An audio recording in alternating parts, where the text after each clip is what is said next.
بسم اللہ الرحمن الرحیم۔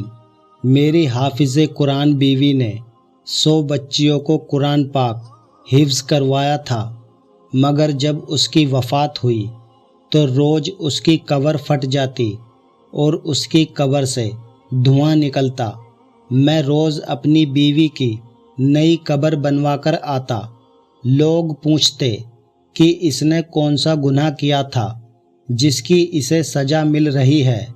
میں نے اپنی ساس اور سالی سے پوچھا تو میری سالی روتے ہوئے مجھے اپنے کمرے میں لے گئی اور کمرے کا دروازہ بند کر کے اس نے مجھے ایک ایسی چیز دکھائی کہ میرا کلیجہ پھٹ گیا، کیونکہ میری بیوی میری شادی کو 6 سال گزر گئے تھے اور میری بیوی نہایت خوبصورت اور نیک سیرت تھی۔ ان 6 سالوں کی رفاقت میں اس نے مجھے کبھی کوئی شکایت کا موقع نہیں دیا تھا۔ میری بیوی حافظ قرآن تھی اور شادی سے پہلے اس نے 100 بچیوں کو قرآن مجید حفظ کروایا تھا، جس کی وجہ سے مجھے ہر وقت یہی سوچ کر خوشی ہوتی تھی کہ میری بیوی کی صرف دنیا ہی نہیں بلکہ آخرت بھی آسان ہوگی اور وہ یقیناً میرے بچوں کی بھی اچھی تربیت کرے گی۔ ہم دونوں میاں بیوی کو بچوں کا بھی بہت شوق تھا، مگر شادی کو اتنا وقت گزر جانے کے بعد بھی ہماری اولاد نہیں ہوئی تھی۔ اب میں مایوس سا ہونے لگا تھا، اور ایسے موقع پر عموماً لڑکیاں سب سے پہلے نا امید اور دل برداشتہ ہونے لگتی ہیں، مگر میری بیوی اپنی اداسی ظاہر نہیں کرتی تھی اور صبر سے وقت گزار رہی تھی۔ پھر شادی کے اتنے سال بعد اللہ کو میری بیوی کا صبر پسند آ ہی گیا تھا اور ہمیں اولاد کی خوشخبری ملی۔ میں ان دنوں بہت خوش تھا اور اپنی بیوی کا بہت زیادہ خیال رکھ رہا تھا، کیونکہ ڈاکٹرز کا کہنا تھا کہ میری بیوی کو بہت احتیاط کی ضرورت ہے۔ میرا بس نہیں چلتا تھا کہ میں اپنی بیوی کو بستر سے نیچے اترنے دوں۔ ہماری بہت زیادہ احتیاط اور دعاؤں کے باعث اللہ تعالیٰ نے ہمیں صحت مند اور پیارا سا بچہ دیا تھا، مگر بچہ پیدا ہوتے ہی میری بیوی کی طبیعت ایک دم سے بگڑ گئی تھی۔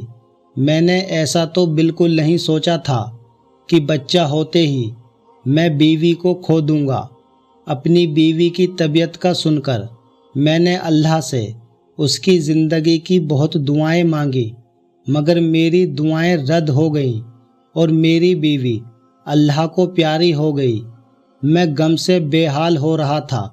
سب جاننے والے میرے لیے افسوس کا اظہار کر رہے تھے اور میں غم زدہ سا ایک کونے میں بیٹھا ہوا تھا۔ جب غسل وغیرہ دے کر تدفین کے لیے ہم قبرستان پہنچے تو آسمان پر بالکل سیاہ بادل پھیلا ہوا تھا اور دن کے وقت بھی ایسا لگ رہا تھا جیسے رات ہو گئی ہو۔ جوں ہی میری بیوی کو دفن کیا گیا، نہایت تیز بارش شروع ہو گئی اور ایسی طوفانی ہوائیں چلنے لگیں کہ سب حیران و پریشان رہ گئے۔ بیوی کو دفن کرنے کے بعد ہم سب اپنے اپنے گھروں کو پہنچے تھے۔ مجھے ایسے لگ رہا تھا جیسے موسم بھی میرے ساتھ میری بیوی کی موت کا غم منا رہا ہو۔ رات دیر تک تیز طوفان چلتے رہے۔ میرا بچہ فی الوقت میری بیوی کے گھر والوں نے سنبھالا ہوا تھا اور وہ لوگ بھی میرے گھر پر ہی قائم پذیر تھے، اس لیے میں بھی بچے کی طرف سے بے فکر ہو کر اپنے کمرے میں اکیلا بیٹھا، اپنی بیوی کو یاد کرتا اور اسے یاد کرتے کرتے میری آنکھ لگ جاتی۔ صبح کے قریب میں نے خواب دیکھا کہ میری بدحال سی بیوی بہت بری طرح رو رہی ہے۔ اپنی بیوی کو اتنی بری طرح روتا دیکھ کر میں تڑپ اٹھا تھا اور عین اسی وقت میری آنکھ کھل گئی۔ باہر طوفانی بارش اور ہوائیں اب تھم چکی تھیں اور آسمان بھی صاف ہو چکا تھا۔ اب مجھے وہ خواب پریشان کر رہا تھا۔ میں نے ہمیشہ اپنی بیوی کو ہنستے مسکراتے ہی دیکھا تھا۔ اس کا اس طرح رونا، اس کا اس طرح خواب میں رونا مجھے بہت گھبراہٹ میں مبتلا کر گیا تھا۔ میں نے گھڑی پر وقت دیکھا تو فجر کا وقت تھا۔ میں نے اٹھ کر فجر کی نماز ادا کی اور اپنی بیوی کی مغفرت کی دعائیں کرنے لگا۔ ویسے تو مجھے پورا یقین تھا کہ میری بیوی جیسی نیک صفت نمازی اور حافظ قرآن عورت کو اللہ نے قبر کی تنگی سے بھی نجات دے دی ہوگی۔ میں نے دعا کے بعد اٹھ کر کمرے سے باہر جھانکا تو سب لوگ نماز پڑھنے میں مصروف تھے۔ میں نے اپنے بیٹے کا پوچھا تو میری بیوی کے بھائی نے مجھے بچہ لا کر دیا۔ وہ سکون سے سو رہا تھا۔ میں مطمئن ہو گیا اور کتنی ہی دیر اپنے بیٹے کو سینے سے لگا کر بیٹھا رہا۔ اپنے بچے کو پیار دے کر میں گھر سے نکل کر سیدھا قبرستان پہنچ گیا۔ میں اپنی بیوی کے لیے قرآن پڑھنا چاہ رہا تھا اور کچھ رات والے طوفان کے بعد میں اس کی قبر کی حالت کا بھی اندازہ لگانا چاہ رہا تھا۔ میں قبرستان پہنچ کر اپنی بیوی کی قبر کے پاس پہنچا تو اس کی قبر کی حالت دیکھ کر میرے رونگٹے کھڑے ہو گئے تھے۔ میرا دل خوف سے پھٹنے والا ہو رہا تھا، کیونکہ جس عورت کو میں نیک اور جنتی سمجھ رہا تھا اس کی قبر پر ایسا عذاب آیا ہوا تھا کہ مجھ جیسا مضبوط سا مرد بھی اندر تک دہل گیا تھا۔ میری بیوی کی قبر پھٹی ہوئی تھی اور اس میں سے دھواں نکل رہا تھا۔ وہاں اتنی تپش تھی کہ میرا وہاں کھڑا ہونا مشکل ہو گیا تھا۔ کوئی مزدور بھی میری بیوی کی قبر بنانے کو تیار نہیں تھا۔ بڑی مشکل سے مجھے ایک مزدور ملا جس نے مجھ سے 4 گنا زیادہ پیسے لیے اور میری بیوی کی قبر پر مٹی ڈال دی۔ یہ سب اس مزدور نے دور سے کھڑے ہو کر کیا تھا۔ میں گھر پہنچا تو میری حالت نہایت خراب ہو رہی تھی۔ سب نے میری حالت کو بیوی سے جدائی کا غم سمجھ کر مجھے سہارا دیا اور تسلی دینے لگے، جبکہ میں حیران تھا کہ آخر میری بیوی پر اللہ کا عذاب کیوں آیا تھا۔ وہ تو نیک عورت تھی۔ میری نظر میں تو میری بیوی کی ایسی کوئی غلطی نہیں گزری تھی۔ میں سوچ سوچ کر پاگل ہو رہا تھا کہ میری بیوی کی اصل حقیقت کیا ہے، اور جب مجھ پر اپنی مرحوم بیوی کی حقیقت کھلی تو میرا دل پھٹ گیا تھا۔ میرا نام محسن ہے۔ میں اپنے والدین کی اکلوتی اولاد تھا۔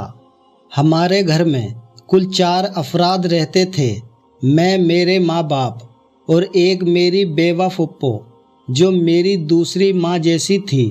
جب میں کالج میں پڑھتا تھا تب میری والدہ کا انتقال ہو گیا اور ہم 3 لوگ باقی رہ گئے۔ ماں کو کھونے کا غم مجھ پر پھر بھی بہت بھاری ثابت ہوا تھا۔ میری ماں بہت نیک عورت تھی۔ مجھے میری پھپھو اور میرے ابا نے بہت سہارا دیا تھا اور ہر وقت میرے ساتھ لگے رہتے تھے۔ وہ دونوں کوشش کرتے تھے کہ مجھے اکیلا نہ ہونے دیں۔ میں ہمیشہ سے ہی ان کی توجہ کا واحد مرکز رہا تھا۔ پھر میں بھی کچھ عرصے بعد سنبھل گیا اور دوبارہ سے اپنی تعلیم کا سلسلہ شروع کر دیا۔ میں پڑھائی سے فارغ ہوا تو میرے ابا اور پھپھو کو میری شادی کا شوق ستانے لگا۔ میں نے حامی بھری تو زور و شور سے میرے لیے لڑکی تلاش کی جانے لگی۔ تب میری پھپھو کو اپنے مرحوم شوہر کے خاندان میں ایک لڑکی کا خیال آیا جس سے پھپھو کا کافی ملنا جلنا رہتا تھا۔ انہوں نے ہمیں بتایا کہ وہ لڑکی کم عمر سے ہی بہت سنجیدہ اور نیک تھی۔ اس کے والدین نہیں تھے اور وہ 2 بہنیں تھیں اور صرف ایک چھوٹا بھائی تھا۔ اس نے بہت بہادری سے حالات کا مقابلہ کیا تھا اور اپنے دونوں بھائی بہن کو اکیلے پالا تھا۔ حالانکہ وہ خود بہت بڑی نہیں تھی وہ نمازی اور حافظ قرآن تھی۔ گھر میں بچیوں کو قرآن مجید بھی پڑھاتی تھی اور اس کی دعا اور اس کے دیے ہوئے قرآنی تعویذات میں بہت اثر تھا، جس کی وجہ سے وہ تھوڑا بہت کما کر اپنا گھر چلا رہی تھی۔ میں نے یہ سب سنا تو بہت خوش ہوا۔ میں نے اسے دیکھے بنا ہی اس کے لیے حامی بھر لی اور پھپھو نے پہلی فرصت میں ہی اس کے خاندان کے بڑوں سے مشورہ کر کے میرا رشتہ اس لڑکی سے طے کر دیا اور جلد شادی بھی طے کر دی۔ میرا رشتہ طے ہوا تو میری بیوی نے یہی شرط رکھوائی کہ وہ بعد میں بھی اپنی بہن کی شادی ہونے تک اور بھائی کی تعلیم پوری ہونے تک ان دونوں کی مالی امداد کرتی رہے گی۔ مجھے اس بات سے کوئی اعتراض نہیں تھا، بلکہ میں نے سوچ لیا تھا کہ اگر مجھ سے بھی کوئی مدد ہو سکی تو کر دیا کروں گا۔ رشتہ طے ہونے کے بعد ہماری شادی کر دی گئی۔ میں نے اپنی بیوی کو دیکھا تو اس کا اسیر ہو گیا۔ وہ نہ صرف اچھی سیرت کی مالک تھی بلکہ بہت خوبصورت بھی تھی۔ اس کے ساتھ چند دن رہ کر ہی میں اس کے بہت قریب ہو گیا تھا۔ وہ ہمیشہ دوسروں کی مدد کرنے کو تیار رہتی تھی۔ میری بیوی عین میری پھپھو کی بتائی ہوئی باتوں کے جیسی ہی تھی۔ اس نے کبھی مجھے کوئی پریشانی نہیں دی تھی اور میرے آرام و سکون کا بھی خیال رکھتی تھی۔ ہمارے گھر میں خوشحالی اور سکون تھا، بس صرف اولاد کی کمی تھی۔ وہ مجھے محسوس تو بہت زیادہ ہوتی تھی، مگر اپنی بیوی کے صبر سے مجھے بہت سہارا ملا ہوا تھا۔ ہماری شادی کے تیسرے سال ہی میرے ابا وفات پا گئے تھے۔ اپنے ابا کی وفات اور اپنی بے اولادی نے مجھے کچھ زیادہ ہی بے سکون کر دیا تھا۔ میرے اندر صبر اور شکر ختم ہونے لگا تھا۔ ایسے میں میری بیوی تھی جو مجھے ہر وقت اللہ کی مہربانیاں اور نعمتیں یاد دلاتی تھی۔ وہ مجھے صبر کی تلقین کرتی رہتی تھی۔ میں حیران تھا کہ وہ ایک لڑکی ہو کر مجھے حوصلہ دیا کرتی تھی، حالانکہ ہمارے خاندان والوں نے ہمارا جینا مشکل کر رکھا تھا کہ ہماری اولاد کیوں نہیں ہو رہی، اور میری پھپھو تو اٹھتے بیٹھتے ٹھنڈی آہیں بھرنے لگی تھی اور میری بیوی کو باتیں سنانے لگی تھی، یوں جیسے یہ سب میری بیوی کے ہاتھ میں ہو۔ میں اپنی پھپھو کو سمجھا سمجھا کر تھک چکا تھا، الٹا وہ ہم دونوں سے لڑنے لگتی تھی کہ ہمیں علاج کروانا چاہیے تاکہ ہماری اولاد ہو سکے۔ اسی پریشانی میں وقت گزرتا چلا گیا۔ جب ہماری شادی کو 6 سال ہونے والے تھے تب ہمیں اولاد کی خوشخبری مل گئی۔ ہم تینوں جیسے پھر سے جی اٹھے تھے۔ میں نے اور پھپھو نے میری بیوی کا خیال بھی بہت رکھا تھا اور بہت احتیاط کی تھی۔ میرا بیٹا ٹھیک ٹھاک اور صحت مند پیدا ہوا تھا، لیکن میری بیوی کی طبیعت بگڑ گئی تھی اور وہ موت کے منہ میں چلی گئی تھی۔ یہ سب بہت اچانک ہوا تھا اور میں اس صدمے کے لیے بالکل تیار نہیں تھا۔ اپنے بچے کی تربیت کے حوالے سے میں نے اور میری بیوی نے مستقبل کے بہت منصوبے بنائے ہوئے تھے، مگر موت کسی کے ارادوں اور مرضی کی محتاج ہی کب ہوتی ہے۔ جس کا وقت جب آ جائے اسے اللہ کے پاس لوٹ کر جانا پڑتا ہے۔ مگر اپنی بیوی کی قبر کی اب تک حالت اور اس پر آیا عذاب مجھے دھچکا پہنچا گیا تھا۔ ہر مشکل حال میں بھی میں نے اپنی بیوی کو صابر و شاکر دیکھا تھا۔ مجھے ڈھونڈنے سے بھی کوئی خامی نظر نہیں آتی تھی۔ میں اتنا تو جانتا تھا کہ اللہ ناانصاف نہیں ہے۔ ایسا تو ہو ہی نہیں سکتا کہ میری بیوی کے حقیقی اعمال سے اللہ ناواقف ہو۔ مجھے حیرت اور صدمہ تھا کہ میں اتنا عرصہ اپنی بیوی کے ساتھ رہ کر بھی اسے جان نہیں پایا تھا۔ مجھے دکھ یہ بھی تھا کہ اگر میری بیوی کوئی گناہ کر بھی رہی تھی تو کاش مجھے پہلے پتہ چل جاتا۔ تاکہ میں اسے اس گناہ سے روک لیتا اور اس عذاب سے بچا لیتا۔ میں پچھتاوے میں مبتلا تھا۔ گھر میں ان دنوں کیا چل رہا تھا اور میرے بیٹے کو راتوں کے وقت کون سنبھال رہا تھا، مجھے کچھ خبر نہیں تھی۔ میں بس اپنی مرحوم بیوی کے لیے بے چین رہتا تھا اور اللہ سے اس کی مغفرت کی دعا کرتا رہتا تھا۔ ایک روز پھپھو اچانک میرے پاس آئیں اور سنجیدگی سے بولی کہ انہیں مجھ سے ضروری بات کرنی ہے۔ میری پھپھو نے مجھ سے جو بات کی وہ مجھے ایک دم غصہ دلا گئی تھی۔ میری بیوی کو مرے ابھی بامشکل 20-21 روز ہوئے تھے کہ میری پھپھو میری دوسری شادی کروانا چاہ رہی تھی۔ میں پھپھو سے ناراض ہونے لگا کہ انہیں میری مرحوم بیوی کا احترام کرنا چاہیے اور کم سے کم اتنی جلدی مجھ سے شادی کی بات نہیں کرنی چاہیے تھی، جبکہ میں ابھی صدمے میں تھا۔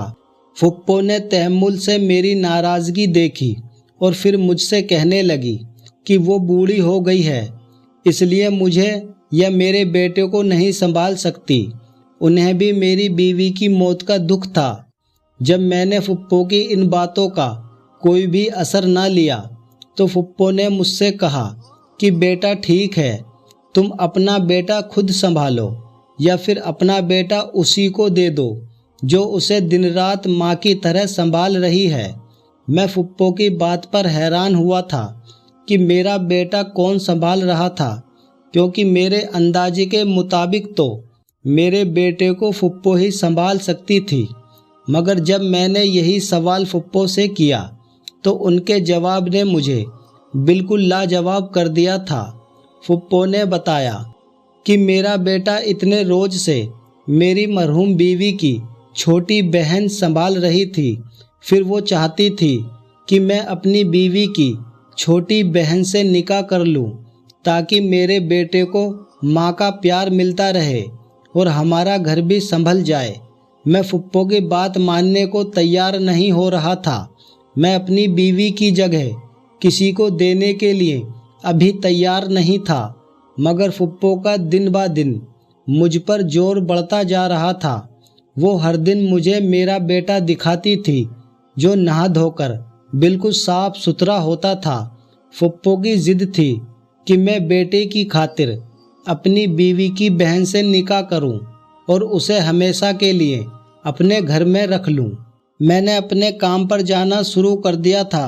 میں سارا دن گھر سے باہر رہتا اور واپس آ کر خاموشی سے پھپھو کی ضد سنتا رہتا تھا۔ ایک روز پھپھو نے مجھے بتایا کہ میرا سالہ ملک سے باہر جا رہا ہے۔ میں چونک گیا۔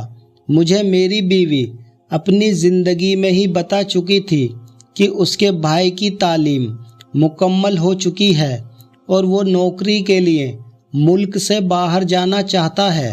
میری بیوی کوشش میں تھی کہ اس کے بھائی کے باہر جانے سے پہلے اس کی بہن کی شادی ہو جائے تاکہ وہ بعد میں اکیلی نہ رہ جائے، مگر اسے کوئی مناسب رشتہ نہیں مل رہا تھا۔ اب اپنی بیوی کے بھائی کے باہر جانے کا سن کر مجھے اس کی بہن کا خیال آیا تھا۔ تب میں فکر مند ہو گیا۔ اب مجھے خیال آ رہا تھا کہ اگر میں مزید انکار کروں گا تو میری سالی میرے بیٹے کو سنبھالنے کے چکر میں ساری عمر کے لیے کنواری بیٹھی رہ جائے گی یا پھر اس کی شادی کر دی جائے گی اور میرے بیٹے کو سنبھالنے والا کوئی نہیں ہوگا، کیونکہ پھپھو تو واقعی بیمار اور کمزور ہو گئی تھی اور ان کی بینائی میں بھی کمی ہوتی جا رہی تھی۔ میں سوچ کر پریشان ہونے لگا اور تھک ہار کر میں نے اپنے پھپھو کی بات ماننے کا فیصلہ کیا اور ایک روز کام پر جانے سے پہلے پھپھو کو جواب دے دیا کہ وہ جیسا چاہتی ہے کر لے، مجھے کوئی اعتراض نہیں ہے۔ میرے جواب نے میری پھپھو کو خوشی سے نہال کر دیا تھا۔ میرے جاتے ہی شاید انہوں نے پیچھے تمام تیاریاں شروع کر دی تھیں۔ میں جیسے ہی کام سے شام کے وقت واپس آیا، یہ دیکھ کر حیران رہ گیا کہ پھپھو نے میری نکاح کی ساری تیاریاں مکمل کر لی تھیں۔ میں تو ویسے بھی اس بات کے لیے خود کو راضی کر چکا تھا اور اپنے بیٹے کی خاطر یہ نکاح کر لیا۔ نکاح کے بعد میں اداس تھا، اپنے کمرے میں بند ہو گیا تھا۔ مجھے پریشانی تھی کہ نہ جانے میری یہ دوسری بیوی اپنی بڑی بہن کی طرح سمجھدار اور خوش مزاج تھی یا نہیں، اور یہ بھی کہ نہ جانے وہ میرا گھر کیسے سنبھال پائے گی۔ مجھے نہیں لگتا تھا جیسے میرا دل اپنی پہلی بیوی سے مطمئن تھا ویسے دوسری بیوی سے بھی کبھی مطمئن ہو پاؤں گا۔ اس نکاح کے بعد بھی میرے وہی معاملات تھے۔ میں صبح سویرے کام پر چلا جاتا، شام کے وقت گھر لوٹتے ہی اپنے کمرے میں بند ہو جاتا تھا۔ میری دوسری بیوی نے خاموشی سے میرا ہر کام سنبھال لیا تھا۔ میرا کمرہ بھی اب بالکل صاف ستھرا رہنے لگا تھا۔ نہ چاہتے ہوئے بھی میرا دماغ اس بات کو سوچنے لگا تھا، اور عجیب بات تو یہ تھی کہ میں نے آج تک اپنی دوسری بیوی کو دیکھا تک نہیں تھا۔ میں نہیں جانتا تھا کہ وہ کیسی لڑکی ہے، کیونکہ میری پہلی شادی پر بھی اس نے مجھ سے پردہ کیا تھا، کیونکہ میری بیوی دینی معاملات کی سب سمجھ رکھتی تھی، اس لیے اس نے اپنی بہن کا مجھ سے پردہ کروایا تھا، اور وہ پردہ آج بھی اسی لڑکی سے نکاح ہو جانے کے بعد بھی قائم تھا۔ ایک روز میں کام سے جلدی واپس آیا تو اپنے کمرے میں اپنی دوسری بیوی کو دیکھ کر حیران رہ گیا۔ وہ اپنی بڑی بہن سے بھی زیادہ خوبصورت تھی، مگر ایسا نہیں تھا کہ میں حسن پرست تھا اور مجھے اس کا حسن متوجہ کر رہا تھا۔ مجھے جس بات نے اس کی طرف متوجہ کیا تھا وہ اس کے چہرے پر پھیلا سکون اور نرم تاثرات تھے۔ اسے دیکھ کر مجھے ایسا لگا تھا کہ جیسے وہ اپنی بہن کی موت سے بھی خوش اور مطمئن ہو۔ میں یہ بات سوچتے ہی عجیب کیفیت میں گر گیا تھا۔ میں نے اسے غصے سے دیکھتے ہوئے سوال کیا کہ وہ اتنی مطمئن کس بات پر ہے؟ میرا سوال یقیناً اس کے لیے عجیب اور غیر متوقع تھا۔ وہ حیران اور پریشان سی مجھے دیکھنے لگی تو میں مزید بولا کہ اسے اپنی بہن کی موت کا افسوس ہی نہیں ہے، الٹا وہ اس کی جگہ لے کر بھی اتنی خوش کیسے رہ رہی ہے، جبکہ اس کی بہن جوانی میں موت کے منہ میں جا چکی تھی، اور اس کی آخرت بھی جانے کیسی ہونے والی تھی، کیونکہ اس کو قبر میں عذاب جھیلنا پڑ رہا تھا۔ میں نے اپنی مرحوم بیوی کا یہ راز غصے میں سوچے بغیر اس کی بہن کے سامنے بول دیا تھا، مگر میری بات پر جب اس کے چہرے کے تاثرات بدلے تو مجھے اپنی غلطی کا احساس ہوا اور میں چپ ہو گیا۔ میری دوسری بیوی کچھ دیر صدمے سے مجھے دیکھتی رہی اور پھر بری طرح سے رو پڑی۔ میں اسے روتا دیکھ کر بوکھلا گیا تھا۔ روتے روتے وہ ایسی بات بولنے لگی جس نے مجھے شاکت کر دیا تھا۔ وہ بار بار کہہ رہی تھی کہ مجھے یہی خوف تھا کہ بڑی باجی سے اللہ تعالیٰ ناراض ہو جائے گا اور اسے سخت عذاب دے گا، مگر وہ میری سنتی ہی نہیں تھی۔ میں اپنی بیوی کے الفاظ پر دنگ رہ گیا تھا، یعنی میری مرحوم بیوی کچھ ایسا کرتی تھی جس سے اس کی بہن بھی واقف تھی اور اسے روکتی تھی۔ جب میں نے اپنی بیوی سے تفصیل پوچھی تو وہ گڑبڑا گئی اور بات بدلنے کی کوشش کرنے لگی، مگر میں نے سب سچ جاننے کے لیے التجا کی تو اس نے مجھے اپنی بڑی بہن کی اصلیت بتائی، جسے سن کر میرے ہوش اڑ گئے تھے۔ اس نے بتایا کہ میری بہن واقعی نیک لڑکی تھی اور حافظ قرآن ہونے کی وجہ سے ہر وقت قرآن کی تلاوت کرتی رہتی تھی۔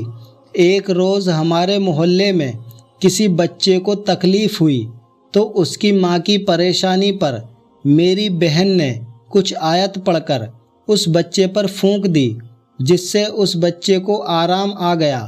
اس واقعے کے بعد میری بہن بہت مشہور ہو گئی کہ وہ نیک بیوی ہے جس کے پاس بیماری اور تکلیف کی شفا ہے۔ اس کے بعد تو طرح طرح کے لوگ ہمارے گھر آنے لگے اور میری بہن تعویذ کے نام پر قرآن کی آیت لکھ کر دے دیتی تھی اور وہ لوگ چند روپے دے کر چلے جاتے اور ہمارا گزر بسر ہونے لگا تھا، مگر مشکل حالات کے لیے ہمارے پاس کچھ نہیں تھا۔ اچانک ہمارے بھائی کا ایک گردہ فیل ہو گیا، وہ اسپتال میں زندگی اور موت کی کشمکش میں تھا اور ہمارے پاس اس کے علاج کے لیے رقم نہیں تھی۔ ہم بہت پریشان تھے۔ انہی دنوں ایک مرد میری بہن کے پاس آیا، اسے بولا کہ وہ کسی لڑکی سے شادی کرنا چاہتا ہے، مگر وہ لڑکی شادی شدہ ہے۔ وہ چاہتا تھا میری بہن ایسا تعویذ دے کہ لڑکی کی طلاق ہو جائے اور وہ اسے پالے۔ میری بہن نے انکار کر دیا کیونکہ یہ گناہ کا کام تھا، مگر جب اس مرد نے 1.5 لاکھ روپے دینے کا کہا تو میری بہن نے بھائی کو بچانے کے لیے نہ جانے کاغذ پر ایسا کیا لکھا کہ اس مرد کی خواہش پوری ہو گئی اور ہمارے بھائی کا آسانی سے علاج ہو گیا۔ پھر تو ہر روز ایسے ہی لوگ آنے لگے جو ناجائز مطالبہ کے لیے تعویذ بنواتے اور ڈھیروں پیسہ پکڑا کر چلے جاتے۔ ایک روز میں نے چھپ کر اپنی بہن کو وہ تعویذ بناتے دیکھا تو میرے سر پر آسمان گر پڑا، کیونکہ میری بہن کاغذ پر کچھ قرآن پاک کی آیت الٹ لکھ کر دیتی تھی اور یہ کالا علم تھا۔ میں دکھ سے پاگل ہوتی بہن کو روکنے لگی، اسے سمجھانے لگی کہ وہ توبہ کر لے۔ وہ بولی کہ اگر میں ایسا نہ کرتی تو ہمارا بھائی کب کا مر جاتا۔ میں اس بات پر غصہ ہو گئی تھی۔ میں نے بہن کو کہا کہ اس سے تو اچھا تھا ہمارا بھائی مر جاتا، مگر یہ حرام کام نہ کرتی۔ زندگی موت تو اللہ تعالیٰ کے ہاتھ میں ہے۔ اپنی بہن کو میں بہت سمجھاتی رہی، مگر اب وہ لالچ میں آ چکی تھی۔ وہ اتنی نیک تھی کہ روحانیت پا چکی تھی، مگر اس نے پیسوں کے لالچ میں سب کچھ گنوا دیا تھا۔ اس کی زندگی اچھی تھی، وہ نماز قرآن بھی کرتی رہی اور حتیٰ کہ اس کی شادی ہو گئی، مگر اس نے وہ گناہ کبیرہ نہیں چھوڑا اور پیسہ کماتی رہی۔ میں سب سن رہا تھا۔ میری بیوی بول رہی تھی کہ میں ڈرتی تھی کہ اللہ تعالیٰ ناراض ہو گیا تو توبہ کی مہلت دیے بنا ہی موت دے دے گا اور سخت عذاب دے گا، اور میرا کہا سچ ہو گیا۔ میں گمسم ہو گیا تھا۔ میں اپنی بیوی کو اتنا نیک سمجھتا رہا اور وہ صرف دنیاوی پیسے کی لالچ میں اتنا بڑا گناہ کرتی رہی تھی، اور میرے سامنے بیٹھی میری دوسری بیوی اس جیسی حافظ نہ ہونے کے باوجود اللہ کا خوف رکھتی تھی۔ اللہ تعالیٰ نے مجھے اب اصل میں نیک بیوی سے نوازا تھا۔ کالا علم کرنے والے اور کروانے والے دونوں کے لیے اللہ کے یہاں سخت عذاب ہے۔ کبھی بھی کسی اپنے کی شدید بیماری میں بھی اس گناہ کا مرتکب نہیں ہونا چاہیے، کیونکہ ہو سکتا ہے اس بیماری کے بعد جب اسے موت آئے تو وہ اس کی نجات کا ذریعہ ہو۔ دوستو، ویڈیو پسند آئی ہو تو ویڈیو کو لائک کریں اور ہمارے چینل کو سبسکرائب کریں۔ ملتے ہیں اگلی ویڈیو میں، تب تک آپ اپنا خیال رکھیے۔ اللہ حافظ۔